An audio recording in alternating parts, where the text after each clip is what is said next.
All right, we're here at the front yard of my house, or at least the front area of my house.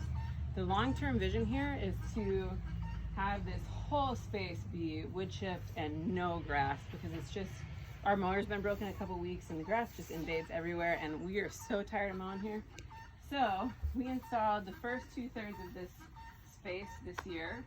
I guess we started working on this area last year. We put in the lavender that's underneath here, and this apricot tree, and some of the rhubarb and coneflower that you can see, some of the echinacea. But this year we put in this, I don't know if it's technically a keyhole, it's more of a horseshoe, but we put in this horseshoe bed. This is just dry stacked brick, which is really nice, easy. You know, it didn't take that long to do. We filled it up with compost left over from all our chicken processing stuff. Everything here is sheet mulch, so we have a nice grass barrier down. You can see, still gets tricky. We got a lot of crabgrass. But for me, as a market gardener, my zone 1 front garden area doesn't need to be my kitchen herbs as much, because we grow a lot of that stuff in our market garden. So I have a little bit of that stuff because I like growing it, and some things that I don't grow for commercial use, like chamomile or rue, or like rosemary, I don't mess around with for commercial growing.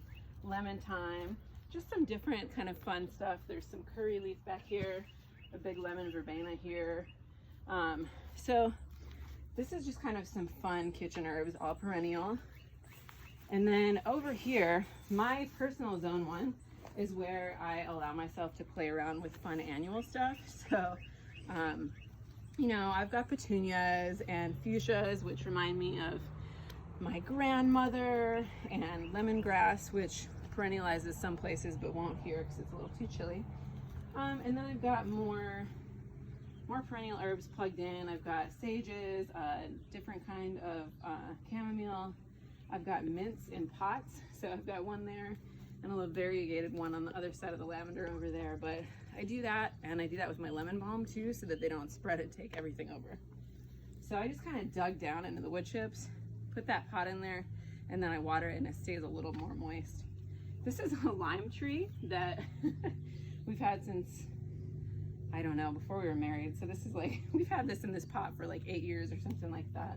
And you know, every once in a while it pumps out some limes for us. Most of the time it lives in our garage and lives a sad life. So we're trying to give it a little more life out here. Got rhubarb back here, which has been really productive. I've already made some rhubarb bars and some rhubarb upside down cake this year. The apricot, eventually, I'm very excited about this, is going to be exfoliate onto this wall. So we'll have a series of wires running from window edge to window edge this way, about every foot, and then this will just get tacked back against those. And that's why it's pruned the way it is so far. You can kind of see there's no branches coming out. They're all just going laterally. So that's the vision for that. And I really like that because espalier doesn't have to be super fancy, and it doesn't have to be like just apple trees. That's the thing that you see the most. And those are a lot of work and finicky pruning, because you have to do all the spur pruning and all that kind of stuff. But this is nice because you can prune this however you want. And espalier can be wild. It can be a fan shape. It can, you know, you can do whatever you want around it. So we'll probably kind of train it around the windows. We've got a lattice over in that corner that at some point we're going to get something growing up. And we're hoping to finish sheet mulching this space sometime by the end of the summer. We've got a lot of stuff that we kind of need to move out of here. So it's a long project, but we're just working on it little by little. And that's about it. Just some other cut flowers in here, some gladiolas, some dahlias, stuff like that. Really just the fun stuff that I feel like I can't justify anywhere else.